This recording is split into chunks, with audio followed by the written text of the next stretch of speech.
నీ పైన రూపం ఎలా ఉందో నీకు తెలియాలి అంటే అద్దం ముందు నిలబడితే తెలుస్తుంది అన్నది ఎంత నిజం.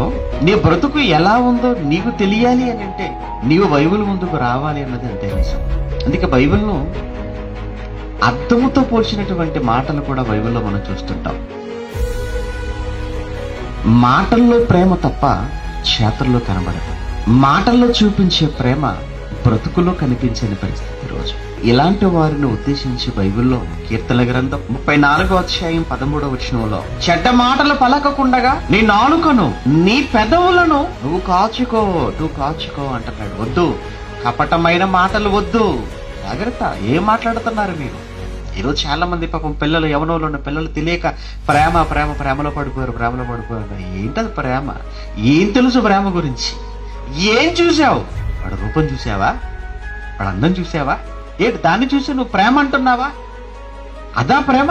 సామెతల గ్రంథం 26వ అధ్యాయం 24వ వచనం, ఇదిగో పగవాడు పెదవులతో మాయలు చేస్తాడు. పెదవులతో ఏం చేస్తాడు? మాయలు అంటే ఆ పెదాల నుంచి వచ్చే మాటల చేత మిమ్మల్ని బుట్టలో వేసుకుంటాడు, మాయ చేస్తుంటాడు. చాలా మందికి తెలియదండి ఇది. ఈరోజు పాప యువకులు ఏం చేయవు. ఆ పిల్లలు చూడండి, నువ్వు లేకపోతే బతకలేనంటాడు, నువ్వు లేకపోతే నాకు జీవితమే లేదంటాడు. ఎప్పుడు ఇవన్నీ వాడి అవసరం, వాడి యవ్వనంలో, వాడి శరీరంలో పుడుతున్న తప్పుడు కోరికలు తీర్చుకోవడానికి ప్రేమ అన్న పదాన్ని వాడి, ఆ ప్రేమ అనే పదంతో నిన్ను మాయలో పడేసుకొని వాడి అవసరం తీరిన తర్వాత ముఖం చాటేస్తాడు. ఎవరు నాకు తెలియదు అంటాడు, విడిచిపెడతానంటాడు, లేదా చెప్పకుండా వెళ్ళిపోతాడు. మరొకరిని వాడు పెళ్లి చేసుకుంటాడు. ఈ లోపు నువ్వు గర్భవతి అయిపోతావు. ఏంటి చెప్పు? ప్రేమ అంటది, అది ప్రేమ అంటది. ఈ సమాజంలో జరుగుతున్నవే కదా మన చుట్టూ. మోసంతో కూడిన, కపటంతో కూడుకున్న ప్రేమలు కాదా ఇవి? వాడు లోపల ఏం దాచుకుంటున్నాడట? వాడు తన అంతరంగమందు కపటమును దాచుకుంటున్నాడు. అది నీకు చెప్పడు. వాడు అంతరంగంలో ఉన్న కపటం వాడు ఎందుకు ఇష్టపడుతున్నాడో చెప్పడు. కానీ బయటికి మాత్రం ఏమంటాడు తెలుసా? అసలు నువ్వు చూడకపోతే నేను ఉండలేనంటాడు, లేకపోతే బ్రతకలేనంటాడు. కానీ లోపల కపటం. చిన్నప్పటి నుంచి కనిపించి పెద్ద తల్లిదండ్రుల దగ్గర ఆ మాట అనమని చూద్దాం, అక్కడ అన్నాడు ఆ మాట, నీ దగ్గరే అంటాడా మాట. ఎందుకు నీతోనే అంటాడా మాట? మాయగాడు గనుక, మోసగాడు గనుక. నవమాసాలు మోసి కని పెంచి పెద్ద చేసిన 20 ఏళ్ళు ఏంటి? ఆ తల్లితో ఎప్పుడైనా అంటారా, అమ్మ నిన్ను చూడకుండా ఒక్కరోజు ఉండలేనమ్మా అన్నవాడు ఎవడన్నా ఉన్నాడండి? చెప్పండి నిజంగా. ఆ మాట అన్నవాడు ఎవడున్నాడు తల్లిదండ్రులతో? అనడు. కానీ 20 నిమిషాల ముందు పరిచయమైన అమ్మాయితో మాత్రం ఫస్ట్ డైలాగ్ అదే, చాలా అందంగా ఉన్నారు, మీరు చూస్తుంటే అలానే చూడాలనిపిస్తుంది, అసలు మీరు లేకపోతే నాకు బ్రతికే లేదనుకుంటాను. 20 సంవత్సరాలుగా ఉన్నటువంటి తల్లిదండ్రులు పోయారు. 20 నిమిషాల్లో పరిచయమైన అమ్మాయితో చెప్పే మాటలు చూడండి ఎలా ఉన్నాయో. నువ్వు చూపించే ప్రేమ, అసలు ప్రేమ అంటేనే ఏంటో తెలుసా అండి? కపటం ఉండకూడదండి.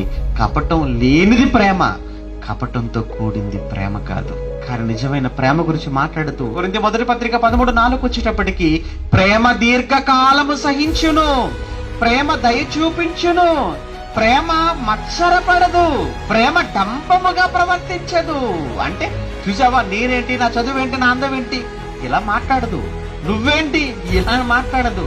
నీకెంత చేశాను తెలుసా, నీకెన్ని కొనిచ్చాను తెలుసా, నీకోసం ఇవన్నీ మాట్లాడదు. ప్రేమ డంబముగా ప్రవర్తించదు, అది ఉప్పొంగేది కాదు, అది అమర్యాదగా నడవదు, ఎప్పుడు కూడా తన ప్రయోజనాన్ని ఎప్పుడూ కోరుకోదండి. ఇంకో విషయం మీకు తెలియని ఒక విషయం చెప్పుకుంటారా?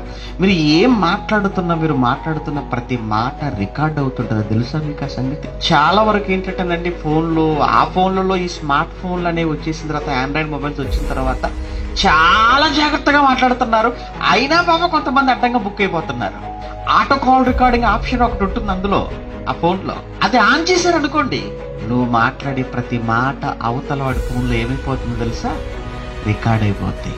ఇప్పుడు ఈ టెక్నాలజీ ఇప్పుడు వచ్చేసింది, ఎప్పుడో ఉందండి దేవుడి దగ్గర ఆ టెక్నాలజీ. జాగ్రత్త, నువ్వు మాట్లాడే ప్రతి మాటకు నువ్వు ఒక దినాన్న దేవుడికి లెక్క చెప్పాలి. ఏంటి మోసపుచ్చే మాటలు, ఏంటి చెడ్డ మాటలు, ఏంటి అబద్ధపు మాటలు, మోసపుచ్చే మాటలు, ఇవన్నీ ఏంటయ్యా? ఇవన్నీ క్రీస్తులో లేవు. ఇవన్నీ ఈరోజు యేసు అన్న మాట వినగానే ప్రతి ఒక్కరూ జ్ఞాపకం చేసుకున్నది ఏంటండి? ప్రేమ అండి. ఈ ప్రపంచానికి మేలు జరుగుతుంది నా రక్తం వలన అనుకుంటే, ఈ ప్రపంచానికి మేలు జరుగుతుంది అనుకుంటే నా ప్రాణం వలన ఇవ్వటానికి సిద్ధం తండ్రి అన్నాడు. వెళ్ళాడు సిలువకు, ఇచ్చాడు తన రక్తాన్ని, ఆఖరి పుట్టు వరకు ఈ ప్రపంచ మానవాళి కోసం చిందించాడు.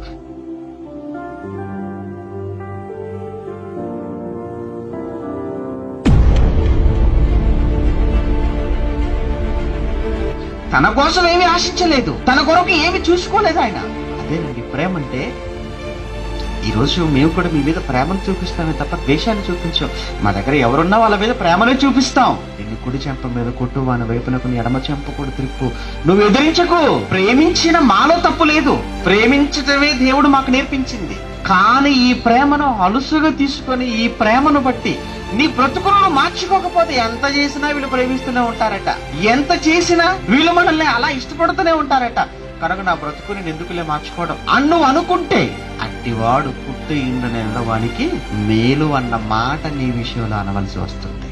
మన ప్రేమను చూపిద్దాం, అందరి గడలా మనం ప్రేమను చూపించాలి. నిజంగా మీలో ఉన్నది క్రీస్తు ప్రేమ అయితే మీ ప్రేమ స్వచ్ఛమైనదిగా ఉండాలి, యథార్థమైనదిగా ఉండాలి. నువ్వు నడిచినా, నువ్వు మాట్లాడినా, నువ్వు చేసినా, అసలు నిన్ను చూస్తున్న ఈ చుట్టూ ఉన్న ఈ సమాజం నీలో మరో యేసును చూడాలి. కపట ప్రేమను కలిగిన వారైతే మాత్రం మీరు ఇప్పటికైనా మార్చుకోండి, లేదంటే త్వరలోనే మీ అపరాధములకు ఏమన్నాడు, శిక్ష నొందక తప్పదు అన్నాడు.